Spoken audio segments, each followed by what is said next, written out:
إلى الرأي العام الكردي والعربي والأوروبي وتحديدا البلجيكي.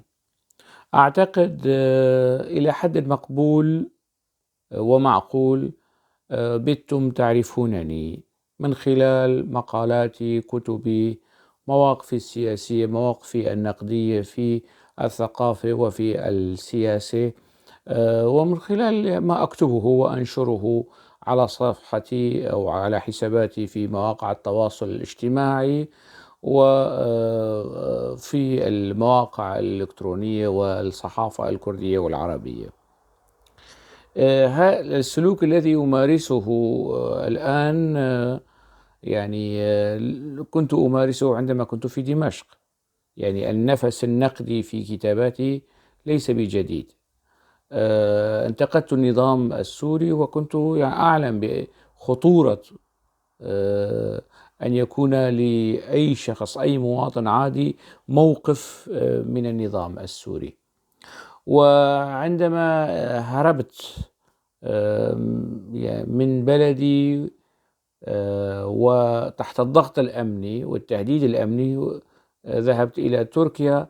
أيضا وقت ذاك كان النظام التركي والسوري على تحالف وطيد، كهذه الأيام التي يحاول النظام التركي فتح قنوات حوار واتصال مع النظام السوري، وقد وصل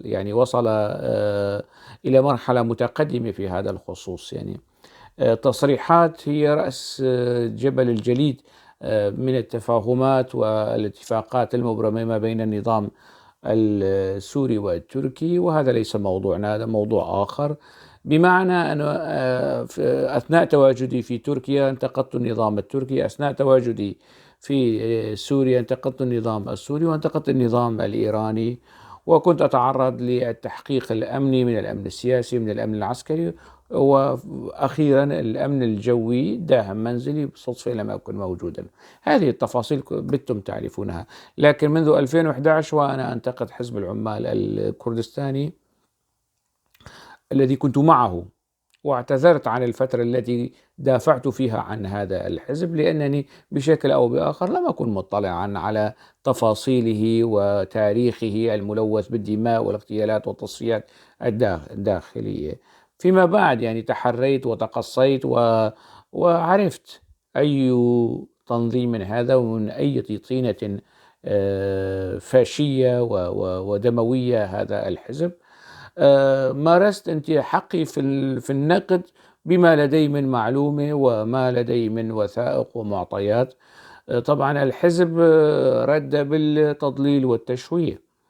يعني مركز الحزب ليكولين الذي يدار من جبال قنديل، وأنا نشرت الرابط وذكرت في فيديو سابق أنه حزب العمال الكردستاني يعتبر هوشنغو العدو رقم واحد. العدو رقم واحد. نشر المقال باللغة الكردية مليء بالأكاذيب والافتراءات.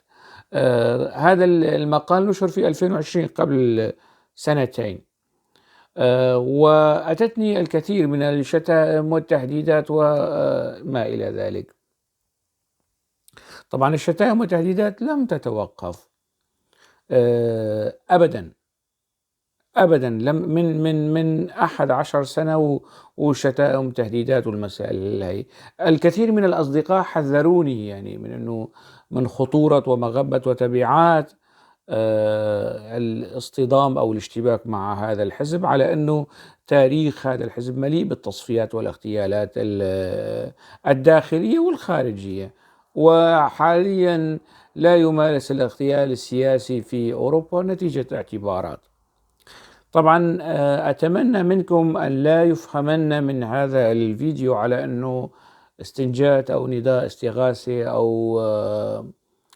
أو يعني شيء من هذا القبيل أبدا.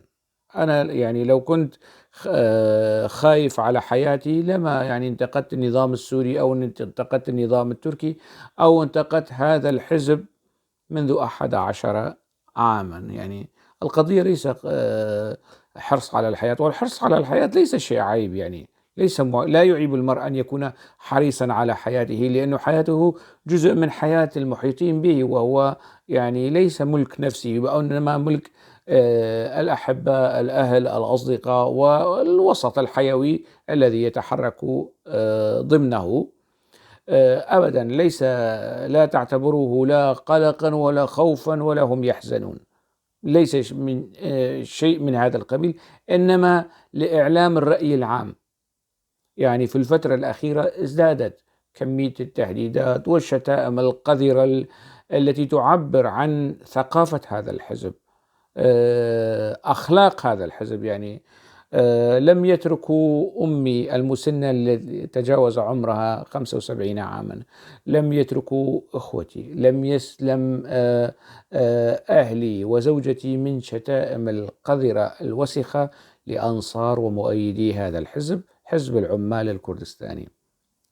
لكن يعني قل لن يصيبكم إلا ما كتب الله لكم. إن حدث لي أي شيء، أي مكروه، أي استهداف، إن أصبت بأي شيء، فأنا أحمل حزب العمال الكردستاني قيادته من جبال قنديل إلى بروكسل، إلى ألمانيا، إلى بوخم ومنستر وكل هذه فرنسا. أنا أحمل كل هؤلاء مسؤولية استهدافي الشخصي بأي شيء، حتى على مستوى الشتائم والتشهير، فأنا أحملهم المسؤولية. وهذا الفيديو بمثابة تبليغ، يعني إن حدث شيء بإمكانكم إبراز هذا الفيديو في وجه هذا الحزب. طبعا نسخة من هذا الفيديو ستترجم إلى اللغة الهولندية وستقدم إلى البوليس البلجيكي، اللي هو المطلع، يعني سابقا مطلع على هذه التفاصيل، وسأرسل نسخة إلى البوليس الأوروبي أيضا، ويعني كل المؤسسات المعنية بالشأن الأمني، لأنه إذا حدث شيء ليو شانغوسي فهم يعرفون. الاستخبارات الأوروبية مطلعة على أماكن، مطلعة أين يتواجد إعلاميو حزب العمال الكردستاني بأسمائهم وعناوينهم ومنازلهم. الكل يتحمل المسؤولية.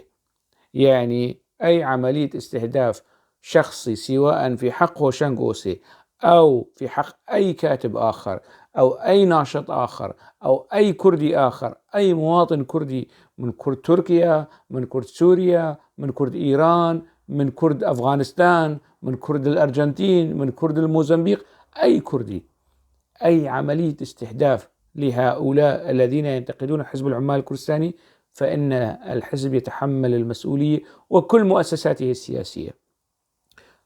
المؤتمر الوطني الكردستاني كنكا يتحمل المسؤولية. قناتهم الموجودة في ديندرليو باستديوهاتها تتحمل المسؤولية.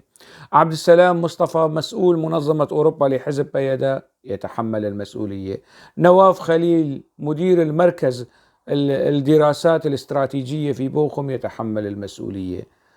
أيضا كل الإعلاميين الناشطين في هذا الحزب يتحملون مسؤولية استهداف أي شخص، سمعتهم، كرامتهم، جسدهم، أي شيء من أشكال الاستهداف السياسي والمعنوي والجسدي والمادي، هؤلاء يتحملون المسؤولية. وهذا بلاغ واضح صريح مني بذلك.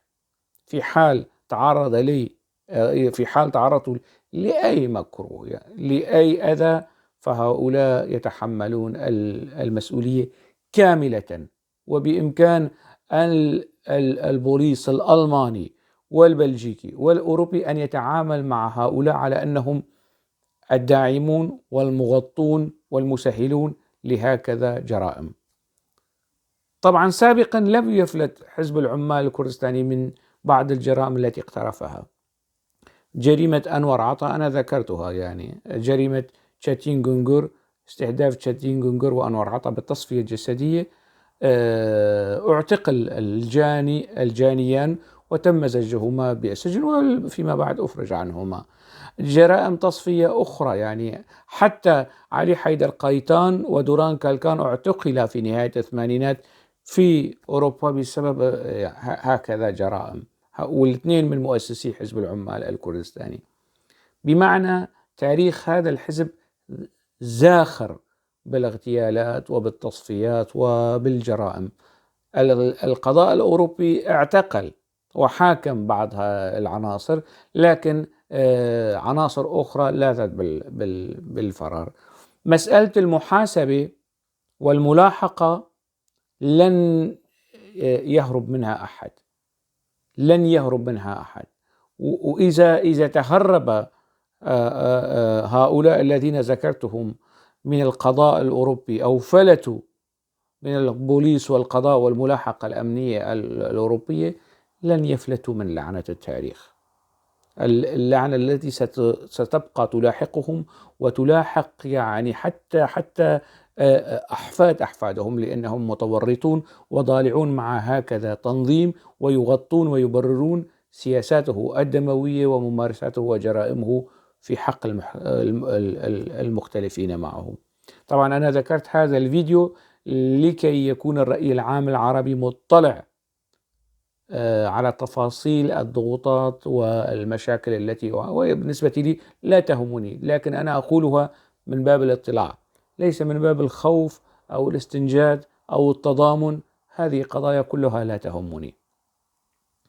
إنقاذ حياة كردي أو سوري في سوريا من الاستهداف، سواء من النظام السوري أو من تنظيم داعش أو من المنظمات الجماعات التكفيرية الإرهابية التابعين لتركيا أو من النظام التركي أو من النظام السوري أو من النظام الإيراني، إنقاذ حياة شخص أهم ب100 مرة من إنقاذ حياة هوشام جوسي. أقول هذا لكي تكونوا على بينة وعلى اطلاع واضح وصريح بهذا الخصوص. هذا الفيديو سيبقى وثيقة، يعني في يوم من الأيام تحدث هوشام جوسي، حتى ولو نجوت يعني من الاستهداف الجسدي، حتى ولو أجل حزب العمال الكردستاني قرار تنفيذ الاستهداف الجسدي بحق هوشام جوسي، سيبقى هذا الفيديو يدينهم كما كل الفيديوهات والمقالات التي ذكرتها في حق هذا الحزب وتاريخه وسلوكه وسياساته وممارساته. أقول قولي هذا وأكتفي بذلك، على أمل أن تكونوا يعني في صورة ما يجري، لا أكثر ولا أقل.